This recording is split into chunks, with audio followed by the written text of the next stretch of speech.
Welcome my peeps, my peoples. It's Mary Jane. Please like, comment, subscribe, share the video. It'd be greatly appreciated.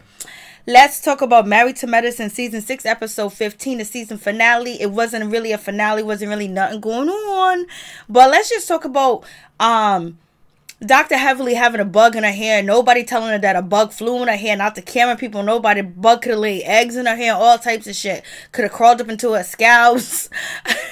Yo, that bug was just sitting there chilling. You'll see in the slideshow where I put a circle around. You'll see the bug just chilling, having a good time. All in her nest. And wasn't Mariah shady when she's talking about it's a little, when that party planner said it's a little wet out here? She was like, you don't even know the half. A little rain means afros. I was like, yo, that is so crazy that she said that, because that is so true. With a lot of females, like, they don't want to get their hair wet because, you know, if you straighten it, if you press it, or if you perm it, you know, you go and you get it wet. What does it do? It goes back to its natural state, its natural form, no matter what you put in it. And so I was like, Mariah, you was shady for that, but girlfriend, she did tell the truth about that. I was like, but I ain't afraid of water because my hair is always, mostly all the time, in its natural state. Because even if the temperature's too hot in the house, my hair goes right back to its natural state. It shrinks and shrinks and shrinks. She was like, shrinkage. I was like, no, Mariah did not go there with all that. She was talking about herself too. She don't want no rain because the top of that hair, if she hasn't, unless she got some, you know, what do you call it? At least front wig, or she has a wig on that's covering everything. But it will get poofy, and the water will seep through the little, the head, the stocking cap under or whatever, and get all poofy and wet, and it start getting loose, especially around the edges. So, anyways, Mariah went there with that, and then we have, you know, Quad is moving on. She's happy. And Quad seems like she's way more happy with the people at Sister Circle. Like, she really, like, it seems like she really feel like them ladies are her girlfriends. Them ladies are her peoples. So I was just like, okay, that's how it is. So, but she gets some support. But it seems like Quad really felt like Dr. Heavenly and Contessa gave her some support. But she, most of all, it seems like she really feels like Dr. Heavenly has really been her friend this season, and her and Simone hasn't been on the same page. I've been on the same page for a while. Her and Jackie, or, you know, cool. Jackie's cool like she is with everybody, but Jackie's number one uno is, you know, Simone. But let me just say this. Last episode, Simone got totally upset. She got totally mad. She flipped out. She had me thinking that Cecil just recently went to dinner with somebody, because I just couldn't imagine, like, you know, her being like this a year later on TV, on camera, like, really being this emotional. Like, unless she was looking for a moment and she wanted to sing, because, like, damn, even though somebody hurt you so bad that you love and you've been with for most of your life, hurt you so bad, and the pain hurts. Like, you lived through them emotions. You already been there. You already been down that road. You already fought with him. You already been living in separate houses and shit like that for like almost a year and shit. And then you just get on TV all of a sudden, and you going for, and you write him a love letter, and all of a sudden you just flip out at the dinner table. I was like, okay, he had to recently do this. I did not know that it was the same incident that happened last year. Like, Simone, you got to get over yourself. But I understand. But damn, you can't be acting like that on camera. Like, you had me thinking that you should be an actress because you went in. I don't know if you was legitimately feeling that way, because you can legitimately feel that way when someone really breaks your heart and you remember that moment like it was yesterday, and it hits you like it was yesterday. But I don't know with you, Simone, because Simone, you just be holding grudges. You be going in. You got to chill out and you got to relax. Like, damn, like, when you catch yourself going into that moment and to that spirit and to that frame of mind, you should have got up from that table and walked away, put some water on your face and cool down, realize this is a whole different time. I live with this. We live together now. I got a love letter in my pocketbook. Okay. So we have that situation. Anyways, let's move on. So Dr. Aiden, he is okay from viral meningitis. He's doing good. He's healthy. You see Mariah, she got on her scrub. She's playing nurse. She got to make sure that money maker keep that money coming in, because he's already on a limited contract, and they may have to leave to go to Texas or California, somewhere else, to get, you know, the situation going on. Oh yeah, the breech baby situation. Yeah, when Dr. Jackie was talking to the lady about, you know, the lady didn't want to have a C-section. She wanted to have the baby vaginally.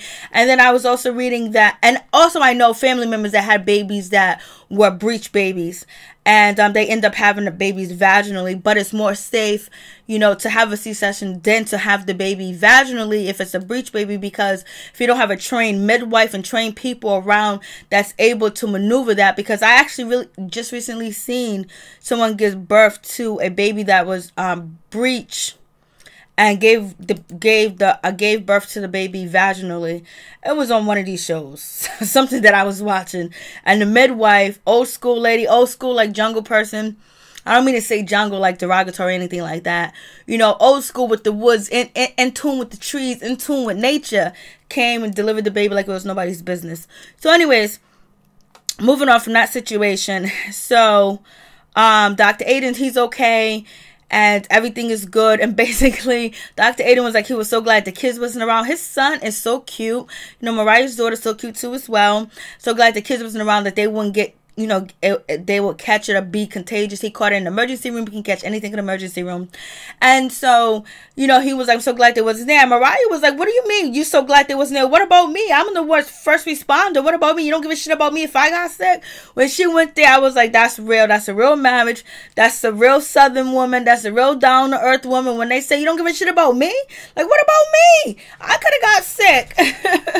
You know? So I did appreciate that, and that was funny too as well. And he was like, oh, you're trying to twist it. So, you know, Mariah be running that house. And we already know that she knows how much money he spent, when he's spending, how much money she spent, because she gets an alert on her phone whenever money is spent or touched. I was like, you go, girl. And so we have that situation. Then we have Dr. Heavenly with her daughter trying to give her a shot or try to give her something. The daughter jumped up like, what are you trying to do? That's a needle, mommy. And you can see Dr. Heavenly being like kind of annoyed too as well, because we already know now that Dr. Damon is like the mother and the father at home too as well. So moving on, we got to see Contessa. Her father's back home. He looks good. He's with his grandkids, and right now Contessa's happy because right now she got the perfect type of family, because she finally got her father to be the father she wanted him to be for her, and now he can be a father to her grandkids, however long that he lives. Hopefully he lives forever and ever and ever and ever. So moving on from that. So then we get Simone and we got Cecil. Basically, they're talking about their counselor, their counseling section. They're going to meet, session. They're going to meet up with their doctor. Their doctor seems like he's awesome. Like, there be some shitty doctors on these reality TV shows. And even though he's on the computer, he seems like a knowledgeable doctor. Like, for real? Especially someone that's in marriage counseling and therapy. Like, they be shitty. So anyways, moving on. They're sitting down and having a conversation. And basically, they want to know... Cecil and Simone are discussing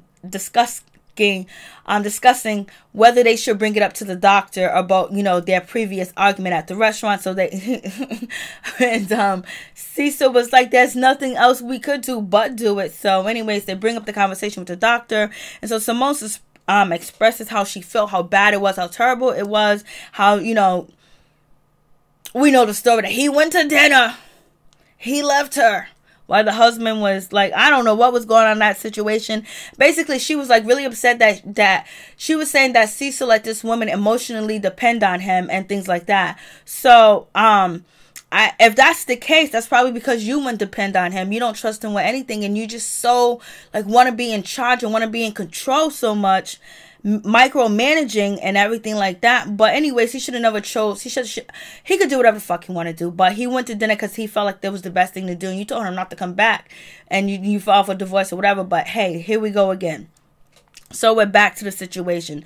So she feels like he's not sorry. He's not really accountable for it. She doesn't feel like he's really there. I believe he said sorry 1,000 times. But I guess this is the last time he has to say sorry, because right now the doctor asks, you know, Cecil to respond. Cecil respond, I'm sorry. I hurt you. I'm sorry I did that. I'm sorry. Blah, blah, blah, blah, blah, blah, blah. And this is what Simone says. Well, I'm going to try not to bring it up. The doctor said, what you mean you're not going to? Don't say try. Well, I'm not going to bring it up. I'm not going to bring it up or whatever. So we know she's going to bring it up again. And we know probably when they cut the tape and cut filming and rolling, she brought it up again. So I don't know how, you know, I don't know how it's going to work out with them if Simone doesn't actually let things go. Like she's holding a pistol towards, you know, Cecil's head for what he did. And yes, that's hurtful, but you need to actually forgive him before you rush back into moving into together and having sex together, if you don't totally forgive him, because you're gonna feel like you are putting yourself down and your pride down, and you're gonna be feeling like he got over, and that's how you felt, and that's why you cussed him out at the restaurant, because you felt like he's getting over easy, like he did this, like he really hurt me, like you broke me at that moment. I felt like I couldn't breathe again, like the song, and that's probably how she did feel. But she didn't express, and I guess she didn't get the response that she wanted from Cecil. So I guess this time, while the doctor's there, while we all there again, she gets another apology, and this is the one that's actually sufficient. This is the one that is perfect. This is the one that she's never gonna bring it up again, because she said in Jamaica, let's throw these seashells in the water and leave everything there, leave the past there, blase in the third, and guess what? We back in the past, and not only from one episode, but now to the next episode. So even on the finale, we're talking about this bullshit. Simone, get over yourself, or leave Cecil, either or, because don't torture a mother sucker. Like, but I don't want you guys to break up or whatever, but like you can't, like, there's no way you can live in torture when someone treating you bad. Like, that's not cool. And you have to forgive. And so Simone said if she ever brings it up again, she'll give him $500. So I guess she's going to be giving him $500 pretty soon. So moving on from that, we get to what's his name? Eugene and Toya. Basically, go to their new house with their two beautiful kids, their two beautiful sons. Go to the house or whatever. And basically, they're going to write Bible verses and verses and things on the walls before everything is actually built in, before they put the walls on, before they put the cement in, before they put the flooring down. Put all these stuff right on the walls and stuff to protect the house, basically. To protect the house, keep it blessed, and may they stay there forever. And then, you know, Toya had to bring up, you know what, we should have buried our underwears, which is some voodoo thing. And, you know, Eugene's totally not feeling it. And she says, if you bury your underwears on the property, you'll never leave. I was like, oh shit, I never heard of that before. So he was like, stop with your ooga booga and your voodoo stuff. We don't want to hear that right now. So anyways, they're at a happy place. They're crying. You know, Toya's crying because they're at a happy place. Like they really, you know, overcome like their taxes, their situation. They buckled down and felt like, you know, they had to open up to the world and tell them what they was going through, that they were broke, they owe money. Toya had to be on allowance. Now they're building a house from ground up, from their own foundation. It's theirs. It's going to have their spirits, their touch, their moment. And even the writing on the house being built is going to be what they want and their desire. So they're blessing the house for peace and prosperity and blessings. So much love, and they're happy. And Toya was like, I can't believe we have this. So I was so happy to see Toya happy about it too as well. And this is one of the most happiest moments we've seen Toya this season, you know, other than getting at Contessa. And so basically they're happy with that situation. So kudos to them. The kids, she's talking about the prom, you know, and you know what, and when Eugene said we're winners, you know, they're winners now, like they made it, so that's good. We get to Mariah and her kids, and basically she talks to her husband. They're gonna still have their doc or whatever at her house party. Last time they had it was 5 years ago, and basically they're going to have it again. And Quad was married then, and now she's not married. So, you know, that's the difference between the situation that's going on now, what's happening. So it's all good. Basically, so you know, Aiden's getting better. He's laying out on the bed. He's sick, but he feels better. You see, you know,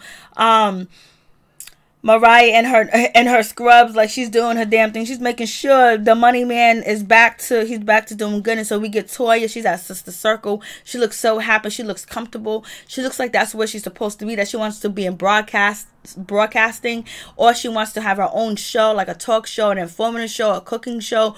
But she wants something like that on TV. Like I don't think Quad is here for being in like tight situations and arguing situations and fighting situations and people divulging deep into her personal life. I think she's probably moving on from something else, but maybe she might be on this season, maybe she might be on next season, I don't know, because that she's not married, so she might not be on. But a lot of people saying that, you know, Quad needs to be there because she's like the youngest blood. You need somebody young on, and people are interesting to find out who Quad might date or who might be her boyfriend and how everyone's going to deal with that situation. That's going to be weird if Quad brings a man on the show and her friends are cool with, you know, her ex-husband. So Contessa and, you know, Heavenly, they go there and they support Quad. Quad is really happy. They took pictures, and basically Quad is looking fresh to death with her, getting her makeup done. They're just chilling, they're having a good time, and she's just really happy that they're there. And it's a good thing that, you know, Quad and Contessa went. and Heavenly was always throwing shade, and Heavenly was like, you know, I really didn't like that, you know, bitch Contessa. But you know what? She came along. She came around like, we cool. So anyways, they have a good time. And it's like, you know, Quad just looked like she's in her awe. She's in her awe, whatever. And so it is what it is with that situation. So it's happy like that. So then we get Dr. Jackie. Dr. Jackie goes to look at some property, and it's basically dirt. We all need to buy property. Buy property in your neighborhood, in your community. Buy. More black people need to own property and land. It gives us a bigger voice too as well. So so anyway, so Jackie's there at her property or whatever, at the property that she wants to get. She bring Curtis. Curtis is like, you know, Jackie's like, we can start from a new beginning, have a new beginning. And she was like, yeah, this is the whole beginning because there's no house here. So he's not too thrilled about it because he likes the suburbs. He likes everything to be already built and made and they're ready to go. And basically, you know, they're going to have to build up. And so since Jackie wants this, you know, Curtis is going to co-sign and just be like, all right. So basically, he's sold on it. He's going to do it. And actually, Dr. Jackie got it she got, you know, building a house from Toya or whatever. So I don't know if, a lot of people questioning where is Curtis. Does Curtis really love Jackie? Does he really respect her? Do he value her opinion? Do he even think she's smart, even though she's a doctor, because she's his wife? And a lot of people think that he belittles her. I don't know if I see that. And a lot of people say that Jackie seems unhappy. That's what they've been writing on Twitter. Do you guys see that? I see that Jackie seems more happier. I don't know if she's putting on a show for us, but to me she seems more happier. And I think Curtis seems more respectful, because before he wouldn't bend or bulge with his tall ass, and he did, you know, for the house or whatever. So we'll see what happens with that situation. You guys tell me in the comments what you think about Jackie and Curtis situation. And so moving on with that situation, so they're gonna have the party or whatever, and then moving on from that, we have, you know, Contessa and Toya. Contessa and Toya still not that cool. They're still not, you know, like friends. It's like, damn, was Contessa and Toya ever friends? It's like, it seems like they wasn't even friends last year. They ain't friends this season. Like, what's going on with that situation? It's like, damn, I thought, you know, Toya got Contessa on the show, and it's like it's been in turmoil since. And that's where the circles are with the bug. You can't even really see the bug because it's far away, because I think I did that on 3D. But anyways, that bug stayed in our hair because there's a couple of pictures I put the circle on. So, moving on from that. So, what do you guys think about Contessa and Toya? Like, were they ever friends? Did they really like each other? What happened? Who turned on who? Like, especially from like last season or the last episode. Like, what? It's just like they had a really good friendship, and it just like really went downhill. Like, whoa, like quick, fast, in a hurry. And so now they're at Mariah's party. Mariah's party looks nice. It's fresh to death. We have Simone. She has to throw shade, and her shade that Simone throws is like, oh, this is another bug. She was like, oh, Mariah throws so much. She throws nice parties. She throws great parties. She throws this. She throws that. But, you know, she had a party planner. So basically, she didn't really throw anything. And I'm like, why you hating, Simone?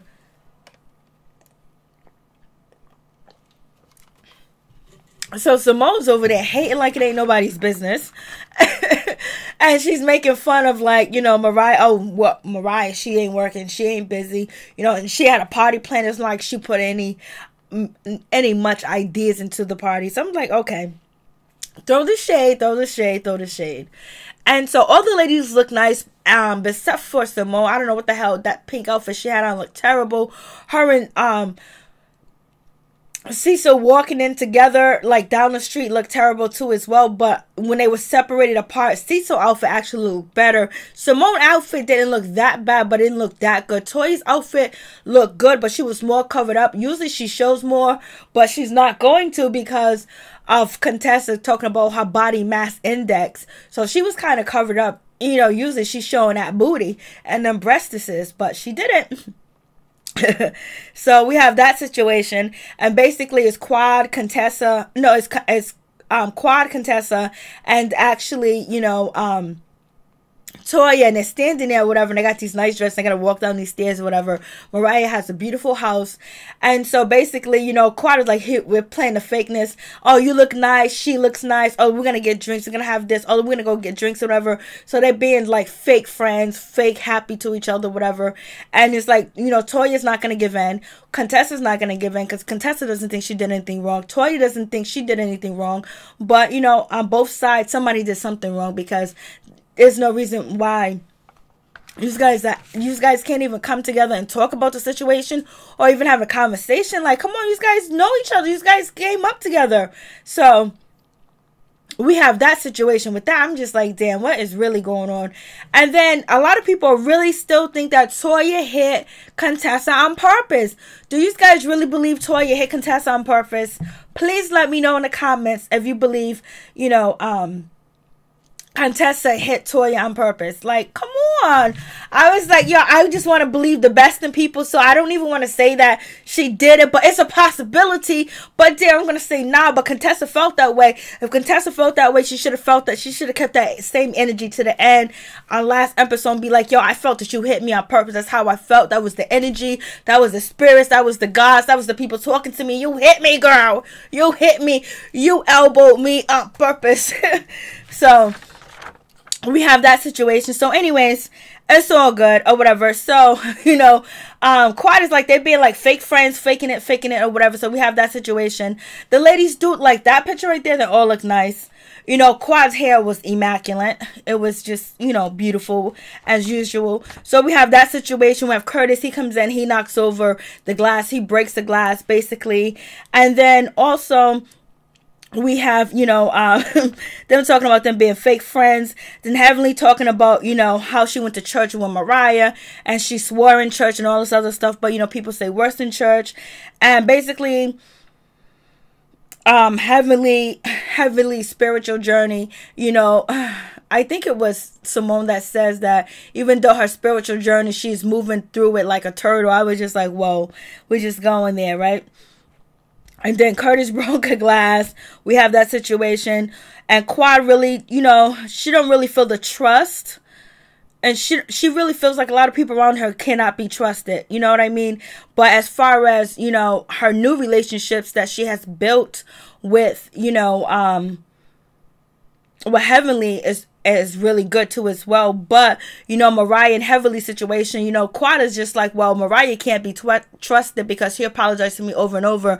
And then before you even leave, before the door even closes, she's wearing you out. She's talking about you. She's going in on you. So she don't really believe shit that Mariah says. She don't give a fuck what Mariah says. The Mariah's shady. Mariah's going to go back on her word and she's going to do something low down and dirty to Heavenly. And she's waiting for it to happen because it happened to her. And she has no faith and Heavenly. She didn't say it all like that, but I'm saying it for her because we're never gonna get the Quad that we had in season 1 and season 2.